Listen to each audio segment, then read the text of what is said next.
Hey, how you guys doing today? This is Colin White, also known as CY.T. And today we're working on iPhone XS. That iPhone XS came in for no power. Here's that board right here, if you guys can see it. So I'll tell you a little bit about our diagnostic process. What I did is I went ahead and hooked it up to my power supply. I was getting amperage, even though I had not yet prompted phone to boot. That way I know it's a short. What I did next is I grabbed my thermal camera. And with my thermal camera, once I turned it on, I could see exactly where the board was getting hot at.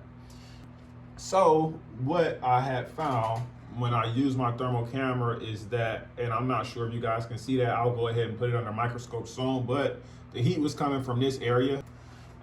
In that area, there was a, what is it called? There's a resistor there in that area. I took the resistor off, the short went away. So I've been waiting, I want to say maybe like 1 or 2 weeks trying to get that resistor in the mail. So I finally got a donor board right here. Here's another iPhone XS donor board. Got it off of eBay for like 15 bucks. Took maybe about a week to get here, but I finally have it, which is a great thing. That is a great thing, you guys. So what I'll end up doing, like I said, is I'll go ahead and change that resistor. And then also, I want to say that chip or that IC next to it that starts with TI, that's our charging chip, our Tigris charging. I'm not 100% sure. I want to say it has something to do with charging. I'm also going to take that off and reball it as well because I want to say it got moved or whatever. So I'll reball that for you guys. I'll put that resistor back on, and then hopefully, you know, once that happens, I'll go ahead and close that phone up, and then we'll have a, you know, a fully functional phone, a repaired phone. So let's just go ahead and get that done. Okay, so here's that board under the microscope.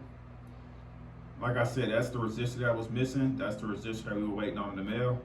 And then also that TI chip, that's the one that we're going to take off and reball just to make sure that everything's connected how it should be. So let's go ahead and begin that process. Let's go ahead and begin that process, you guys. Let me turn my heat station on, grab a good pair of tweezers. Actually, I'm going to need, oh man. So I'm going to also need, what is this called? This is my board holder. This is my board holder, you guys. I'm going to need a board holder to get this work done, just to make sure everything is secure. Sitting, you know, you don't want to have stuff flying around, you know, while you're trying to get work done. So that's what this little board holder is for. Definitely don't want stuff flying around. Okay, you guys can see that. Let's go ahead and take this TI chip off. Go ahead, reball it and put it back on.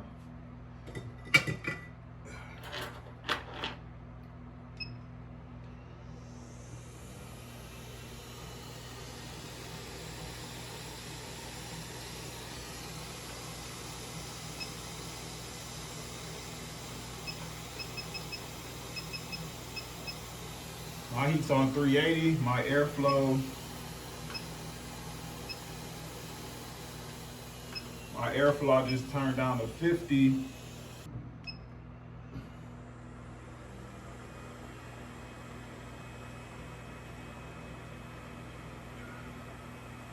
So once you apply heat, you want to pull up on this chip.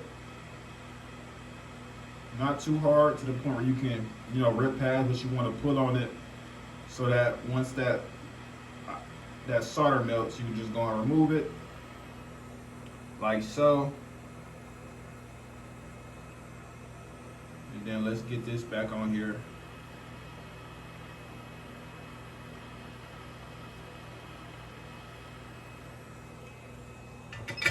Nice. Okay, let's move this out the way and take a look at this chip. Nice.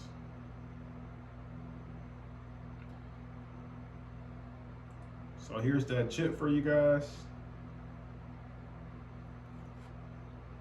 I just want you to get an idea of how small it is. So here's my thumb compared to this TI chip right here, this IC. That's how small it is. So what you want to do when reballing a chip, I say first of all, or what I'll do, I'll tell you guys my method. Everybody else may not do it this way, but this is how I do it, or maybe they do. I'm not 100% sure. I need to catch up on some YouTube videos so I can see if this is how everyone else does it, but this is something that I have replaced before. I know a lot of the times when you're desoldering anything, or when you're wicking anything, you want to make sure you go ahead and put low melt solder on there first. This chip already has low melt solder, so I can just go in and add my flux and start, turn my soldering iron on to start wicking.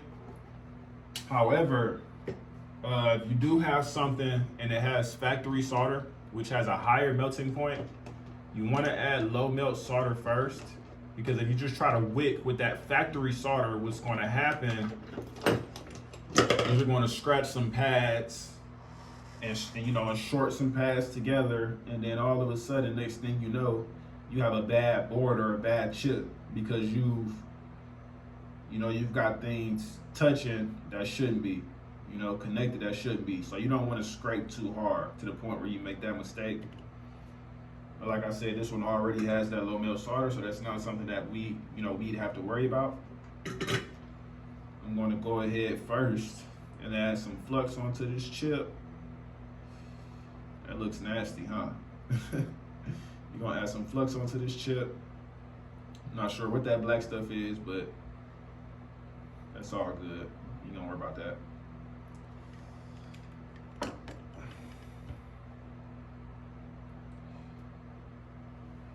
Here's that solder wick. Heat station. Not heat station, soldering iron. And we just want to go ahead and wick this. Nice. I think that's amazing, you guys. What do you think? I think it looks great. What do you think? Okay, cool. So I got my desired outcome. Let me clean up really quickly. That one pad with a little bit of solder on there is fine, especially when we go ahead and use that stencil to reball it. It shouldn't be an issue. So here's what a stencil looks like. It's just a metal, and it has the little cuts out of the the little ICs. And what you can do is just put it over top of the IC. What else do I need? You'll also need some solder paste. I have mechanic. This is also low melt.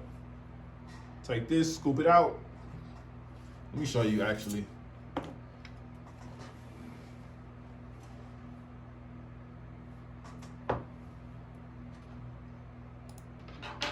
There's my chip.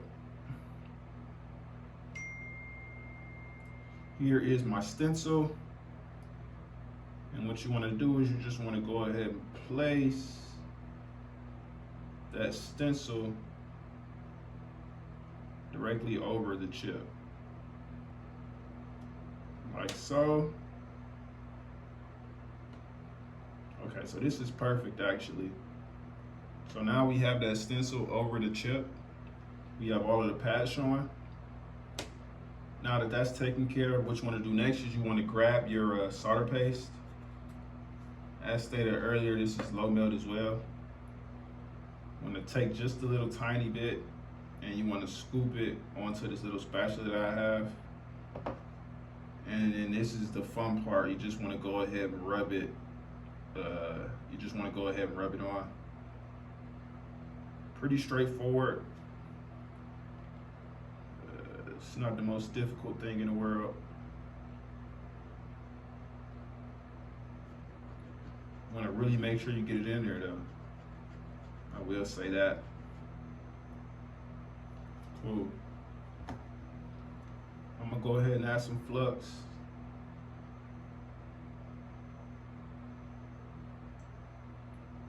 Flux stops oxidation while soldering. And it allows the the solder to flow as it should. Okay, cool. This is the cool part right here. I think I said it already though. Here's the cool part. I'm gonna go ahead and hold this down and just use our heat gun to heat up that solder. That way it can look like regular solder. So watch this transformation, you guys. Doo. just like that. And that is how you successfully reball a chip.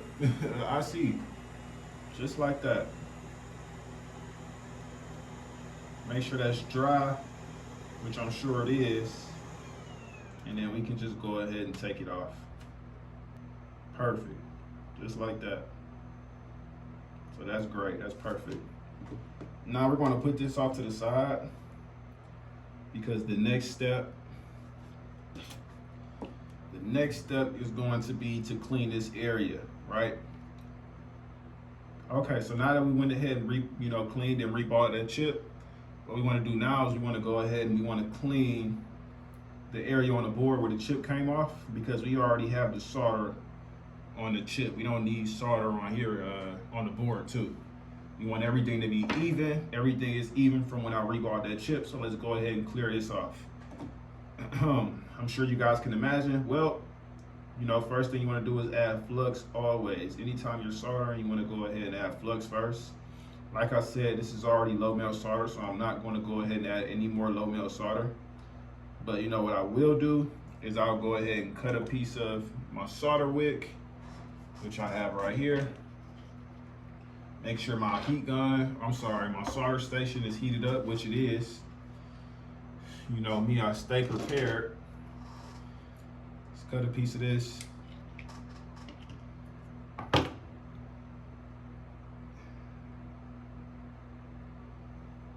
And then you just want to go ahead and run that solder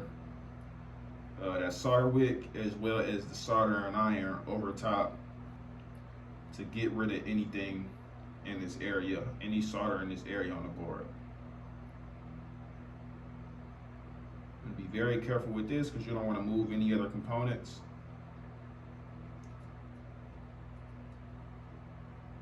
And honestly, you don't want to let the wick dry on the board. You want to keep it, you want to keep a lot of solder and you want to keep it heated up, because what the wick tends to do is dry, and it'll dry on that board, and then when you go to pull it off, you're pulling pads off. So you really, especially because this stuff is so small, you really want to be, you just want to be careful. You want to take your time. It's not a marathon. I'm sorry. It's not a sprint, it's a marathon. And that goes for a lot of things. That goes for life, honestly. So that looks 10 times better. Oh. Let's see what it's looking like.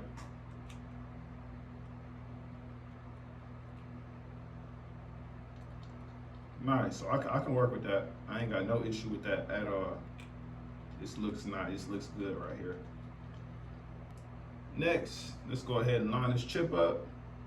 See how we're supposed to put this one down. I do want to go ahead and add some flux first.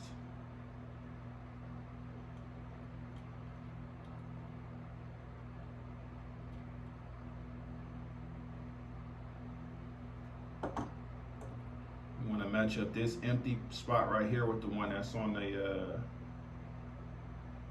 chip. If we do that, it'll sit just like this. And then this part right here is pretty cool. We're gonna go ahead and add heat.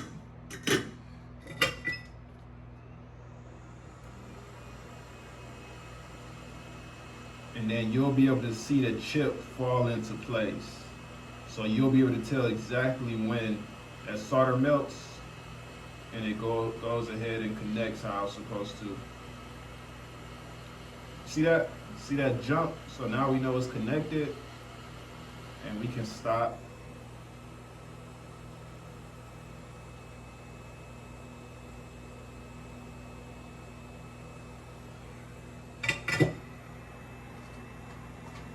So that's how you reball the chip, you guys, and put it back on the board. So what we're going to do now is we're gonna go ahead and take this. I'm gonna go ahead and take this resistor off the donor board. This donor board is a good board, but it's alkali locked. Therefore, we can't use it. So this is perfect for donor parts. But yeah, this is the resistor we need for our other board. This is the exact place on the other board that was heating up. I wanted to say it was this resistor. What I'll end up doing is I'm just gonna sit it on top of there with some flux and then heat it up. And I expect it to fall right into place.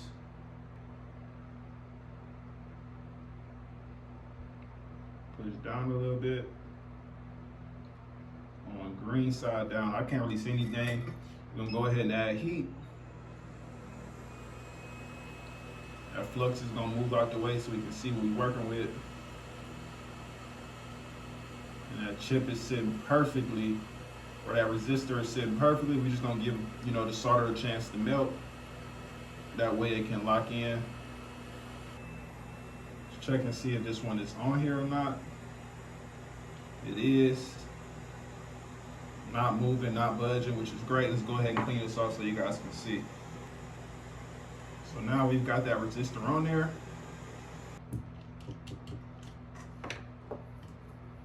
Okay, let's cool this board down. Okay, here's my squid cable, you guys. This is how I use my DC power supply. Go ahead and hook this up to my DC power supply, actually. Turn my power supply on first. When I'm dealing with phones, I like to put my power supply at 4 volts, 2 amps. What I'm gonna do, or what I'm looking for, you guys, is once I plug my squid cable in and I turn my power supply on, if my board is taking amps as soon as I turn my power supply on, then that means I have a short circuit still, even though I did all of that to remove my short circuit. But if it stays relatively low, maybe 0 point something, 0 something something, whatever the case, that should be fine. Let's see what we get. 0.004. I would assume that the short is going. What I'll do now is I'll go ahead and try to put this phone together, put a screen on there, whatever the case, and see, what works. Okay, cool. That's what I did. I hooked up my charging port. I hooked up my charging port because when I plug my charging port in, or when I plug my charger inside of the port, it'll prompt the phone to boot. The power supply acts, the DC power supply acts as a battery. So you're thinking about it like that way. That's my battery. Plugging my charger in will prompt my phone to boot. Got my screen plugged in. Now let's plug this power supply back.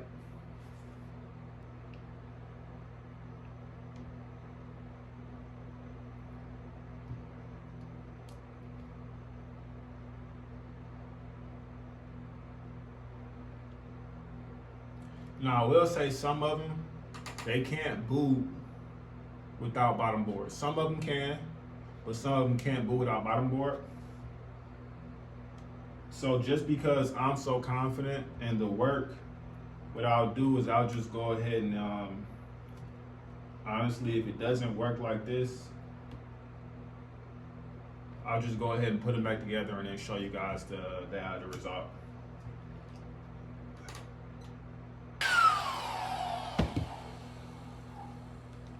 Okay, got a chance to get these two boards connected, the top and the bottom board. Let's go ahead and try it again. I'm assuming that the phone will boot now. Hopefully the problem, the reason it wasn't booting the first time around is because the top and the bottom board weren't connected. Like I said, some boards need that bottom board. Some of my phones need that bottom board, for a phone to boot up. So hopefully this is one of those times, Okay, once again, let's turn this power supply on. No shorts. Now let's prompt it to boot with that charger.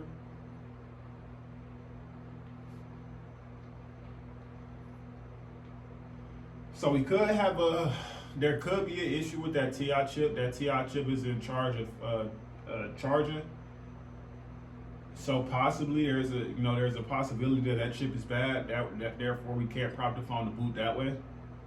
What I will do is I'll go ahead and put the board fully in, connect everything, connect that the power button, and try to turn it on from the power button instead, as opposed to using the charger.